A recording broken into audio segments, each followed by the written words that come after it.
Howdy! Let's make some clouds. So, I'm using Blender, I don't remember the version, doesn't matter. First things first, we're going to want to delete everything in the scene, and what I like to do is I press 1 and then 5 so that I can reset my views. That just fixes a sort of weird Blender issue where the starting view is sort of lopsided. Anyway, what I like to do, we go to Add, Mesh, down here at Rock Generator. If you don't see this, you have to enable it in your add-ons. I click Add Rocks. Let's do, I don't know, 10. Looks good to me. Scale, I don't know. We like to have some long rocks here, folks, so let's do some long rocks. That's not long. I would certainly like some long rocks. That's a little bit too long. That'll do. Good enough, whatever. What I like to do is I like to arrange them, maybe deform them a little bit more around the center point of the scene. And what this is going to do for us is it's going to give us a nice area to get our render from. Let's make this a taller one. There we go, beautiful. Not really beautiful, but you understand. We're just going to arrange these around. Get some close, get some far, get some big, get some small. You know how it is. This doesn't look like a rock at all. But that's fine. The shapes won't really matter all that much because we're going to be turning these all into volumes later. In fact, let me rotate this around a little bit. I can't really give you guys my buttons that I use, the things I'm clicking right now, because I still use the old binds. Don't know what the new binds are like ever since the update that changed them. But that's something that Google can tell you better than I could. Get some things rotated. Matter of fact, let's copy a couple more. Bring it over here, make it big way off the distance. I don't know, copy this one, put it up in the sky, make it wide, rotate it a little bit more. And you're really going to want to make them all just sort of face towards the middle here, because that is where our render is going to happen. And we've got a big empty spot up over here. Let's fix that. There we are. So now we've got a scene with a bunch of ugly looking meshes.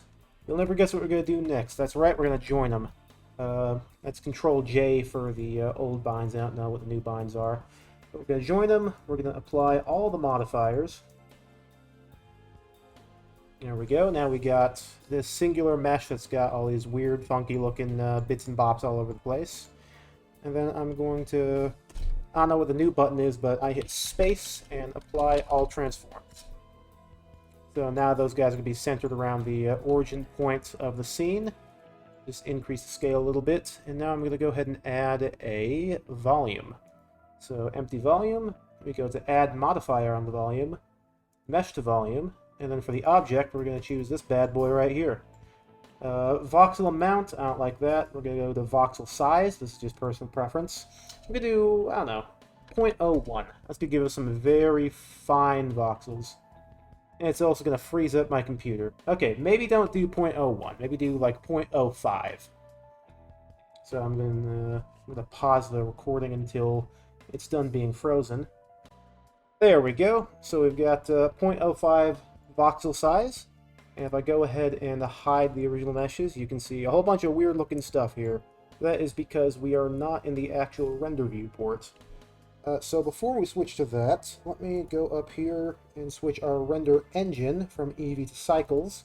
This is going to give us our high quality stuff, and because I have a good GPU, I'm going to switch over to GPU compute. That should give me a much faster render time. If we go to the viewport shading mode, set to render preview. Well, let's go look a little bit nasty right now, but that's alright. Let's turn the world lighting to a different setting just so that we can see things better. As you can see, we've got some very dark and see-through-y looking clouds, but that's okay. If we go back down to our mesh volume, we can change the density. So let's do a good, I don't know, 5. Cool, that should work. And now we got some very dark looking clouds. So what we're going to want to do now is go to add light. I'm going to do sun. Sun just means it's light that's protruding from everywhere. Turn up the angle a little bit, and the strength, I don't know, let's do 5 for a good starting value. It's alright, maybe 10. Maybe 7.5. 6. I don't know. These are things that you can adjust. And if you think that the bottom is a little bit too dark, we can go ahead and copy this sun. We got a second sun, click on that one. Rotate 180 degrees on, I don't even know what axis. X-axis? Okay, I did 190. Awesome. 180 degrees. Now we got things being lit the same amount from both sides. We don't want that, so that we turn that down and turn the angle up a little bit. Give us some more, I don't know what the correct terminology is for this kind of lighting. But now we got some more okay-ish looking clouds. And in fact, let me actually change the color of the world back to black. This just means that it will only be receiving light from these suns that we added in the scene.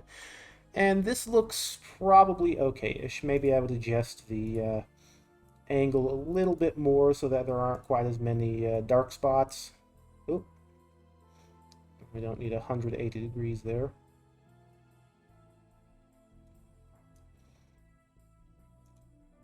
Yeah, that looks like it could probably work.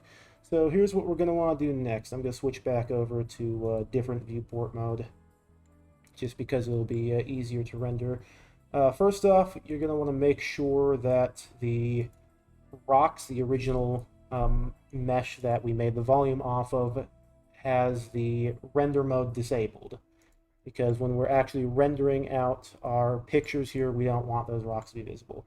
We're going to go ahead and add a camera. There we go, bad boy right there in the middle. We're going to reset its rotation, 0, 0, 0. And then we're going to reset that rotation back up to 90 on the x-axis, so it's pointing forward. So we're going to want to do that. Switch its lens units from millimeters to field of view, set its FOV to 90. And then we're going to want to go up to output properties. I'm going to do 1024 by 1024 for the output, because it's generally good to have volumes of, or not volumes, powers of 2 for your textures. But I think we're almost ready to render. I say almost ready because I just remembered something that I forgot. We're going to want to go back up to render properties. Down here at film, we're going to want to click transparent. That's just going to make it so that the images that we get have transparent backgrounds. So now I'm going to go ahead and render out just this first view that's going this way. But you're going to want to do this for all 4 views in the cardinal directions and up. Probably don't really need down because you want clouds, you don't want a full cube map, but you can do down if you want. Let's go ahead and do that. I'm going to pause the recording while that happens because it's going to take a while and use up a lot of power from my computer. So there we have it. We now have this lovely looking cube map render for these clouds. And by lovely looking, I mean disgusting. And can you see all that? It looks ugly as all hell, but we can fix it in post. So let's go ahead and save this render. I don't know, let's call this clouds example forward.png. And then we're going to open this bad boy up in Photoshop and fix up all these nasty little voxel artifacts that we got here. So now that we're in Photoshop, you can see we've got the transparency and everything going. Here's what I'm going to do. I'm going to go up to Layer, Layer Mask, from Transparency.